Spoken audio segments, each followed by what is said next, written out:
Pada tanggal 14 Agustus 1945, Jepang menyerah tanpa syarat kepada sekutu. Berita tentang kekalahan tersebut sangat dirahasiakan oleh Jepang. Bahkan, semua stasiun radio disegel oleh Jepang.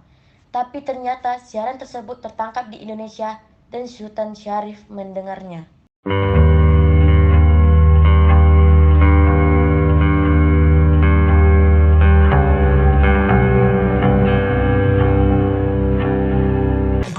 This is Hiroshima, the day after the atom bomb exploded over Japan's seventh largest city and etched its message of doom to an empire. Heat traveling at the speed of light cast a shadow over Hiroshima and over the land of the rising sun.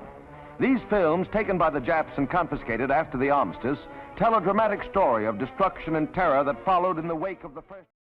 Keesokan harinya, pada tanggal 15 Agustus 1945, para pemuda-pemudi tiba di kediaman Soekarno di Jalan Pegangsaan Timur nomor 56 Jakarta dengan maksud menyampaikan hasil-hasil keputusan rapat. Ada keperluan apa kalian ke sini? Bung, kami dengar Jepang sudah menyerah kepada pihak sekutu, Bung. Benar, Bung. Jadi kami ingin Anda dengan secepatnya memproklamasikan kemerdekaan Indonesia. Kita tidak bisa memproklamasikan kemerdekaan begitu saja. Kita harus membicarakannya di sidang PPKI nanti. Bung, kita tidak bisa membahas ini di sidang PPKI, Bung. Karena PPKI dibentuk oleh Jepang. Dan kemerdekaan itu harus dari tangan kita sendiri. Bukan begitu. Seharusnya kita membicarakan itu di sidang PPKI nanti. Karena PPKI bertugas untuk persiapan kemerdekaan Indonesia.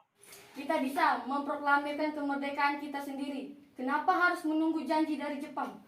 Kekuatan segelintir orang ini tidak bisa mengalahkan armada Jepang. Coba kalian perlihatkan kepada saya, apa tindakan kalian untuk menyelamatkan wanita dan anak-anak jika ada pertumpahan darah?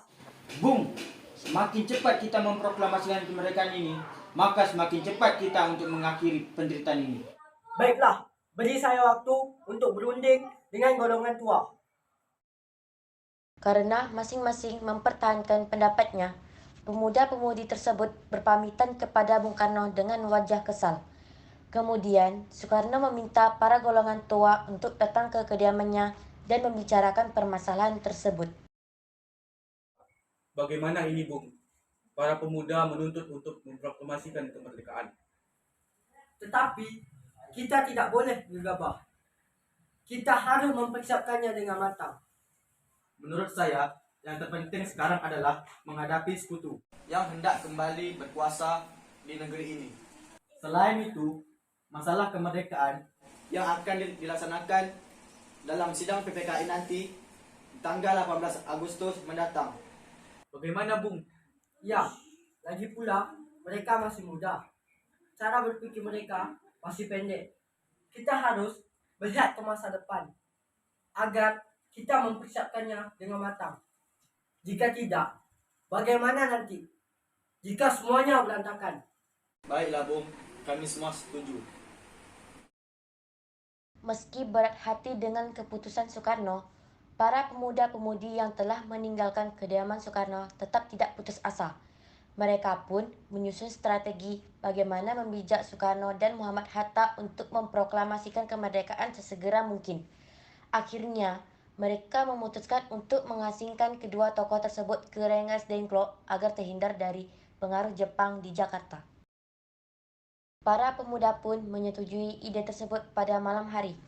Insinyur Soekarno dan Muhammad Hatta dibawa oleh sekelompok pemuda menuju Rengas Dengklok. Rombongan ini berangkat dari kediaman Soekarno yang dikawal oleh pasukan peta di bawah pimpinan. Bung. Bung. Ya, ada apa? Jadi gini, Bung.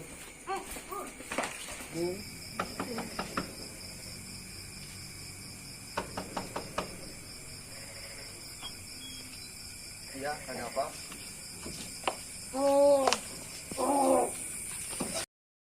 Rombongan Insinyur Soekarno dan Muhammad Hatta tiba di Rengas Dengklok dengan selamat pada waktu subuh pada tanggal 16 Agustus 1945. Soekarno-Hatta berada sehari penuh di sana.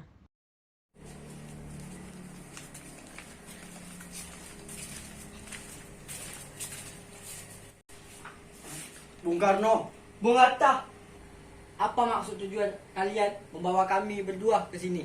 Maaf atas kelancangan kami, Bung. Ini demi keselamatan kalian berdua. Bukankah Soekarno sudah katakan bahwa sidang proklamasi nanti akan dibicarakan di sidang PPKI nanti? Pendapat ini benar, tapi kita terlalu dini untuk memproklamasikan kemerdekaan ini. Karena kita masih butuh bantuan dari Jepang. Bagaimana jika perkataan Jepang itu hanya janji manis belaka, Bung? Apa yang akan Anda lakukan? Tenang. Saudaraku sekalian, kita harus membicarakan ini dengan kepala dingin. Kalian berdua, lepaskan ikatan Bung Hatta dan Bung Karno.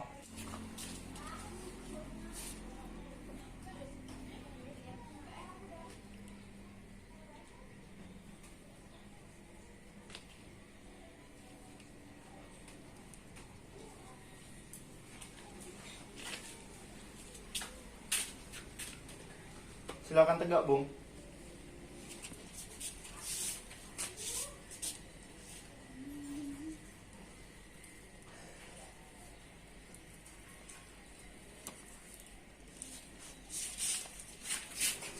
Mari ikut saya, Bung. Saya mengerti dengan permasalahan kalian berdua ini. Saya mengerti, tetapi kami kurang memperhatikan dengan baik. Tetapi kami yakin kita akan bisa bangkit dengan dan memanfaatkan kondisi seperti ini. Kesempatan tidak datang dua kali, Bung. Apa yang mereka katakan benar, saya dukung. Kita akan memproklamasikan kemerdekaan Indonesia tanpa campur tangan Jepang.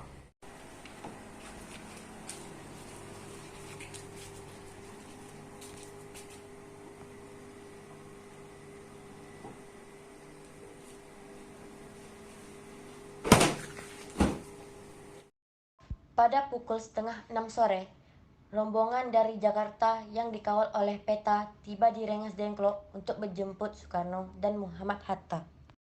Selesailah perundingan di Rengas Dengklok, semua anggota golongan tua maupun muda kembali ke Jakarta untuk membahas lanjut rencana proklamasi kemerdekaan tanggal 17 Agustus 1945. Assalamualaikum. Maaf, ada apa? Kami ingin bertemu Lasmana Maida. Sebentar, saya panggilkan Bapak dahulu. Selamat siang, ada apa, Bung?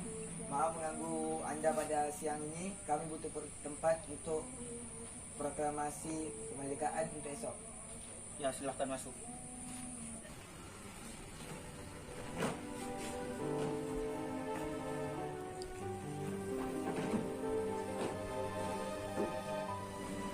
Sebenarnya saya sangat gembira dengan berita ini.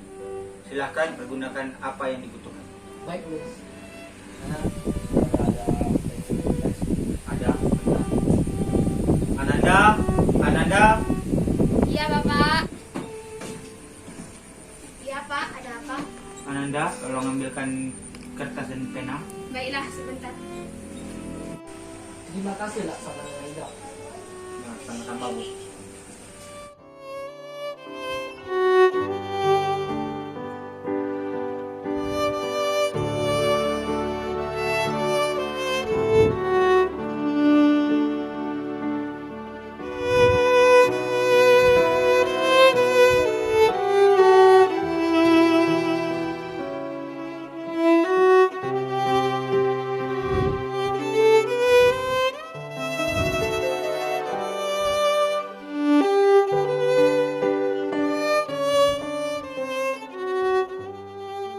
Baiklah, apakah kalian setuju dengan naskah ini?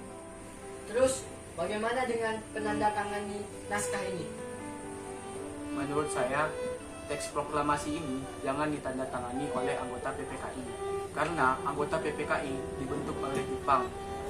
Kita kan sudah sepakat bahwa kemerdekaan Indonesia ini harus dilaksanakan oleh kita tanpa campur tangan dari Jepang. Bagaimana jika teks proklamasi ini ditandatangani oleh para hadirin yang hadir pada hari ini, seperti Amerika menandatangani teks deklarasinya? Jangan. Kita tidak boleh mengikuti bangsa lain. Kita harus berbeda dari bangsa lain. Nah, tenang. Silakan duduk terlebih dahulu.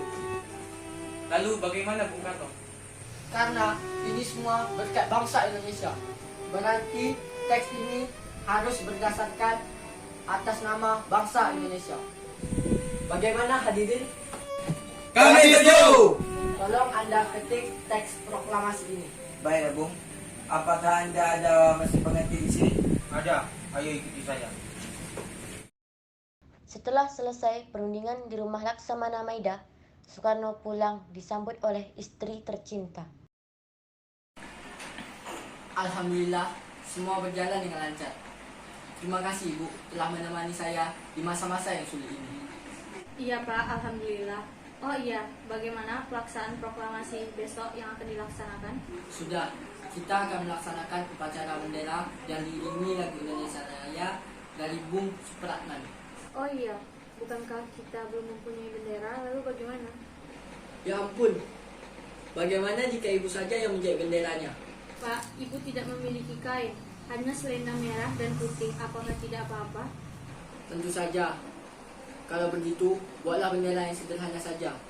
Yang penting kita ada niat. Baik Pak, bagaimana bendera itu kita namakan Sangsaka Merah Putih? Baiklah, kita namakan Sangsaka Merah Putih. Ya udah, Bapak bersiap sana untuk memperlaksanakan proklamasi besok. Ibu mau menjahit bendera itu dulu. Indonesia tanah air pusaka abadi nan jaya. Indonesia sejak dulu kala tetap dipuja-puja bangsa.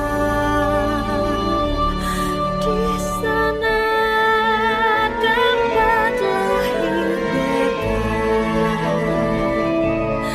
dibuai dibesarkan bunda, tempat berlindung di hari tua, sampai akhir menutup.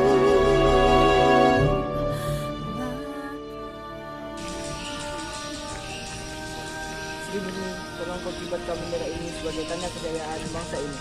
Baiklah Bu, saya akan menyuruh anak didik saya untuk mengibarkan bendera tersebut. Baiklah, laksanakan.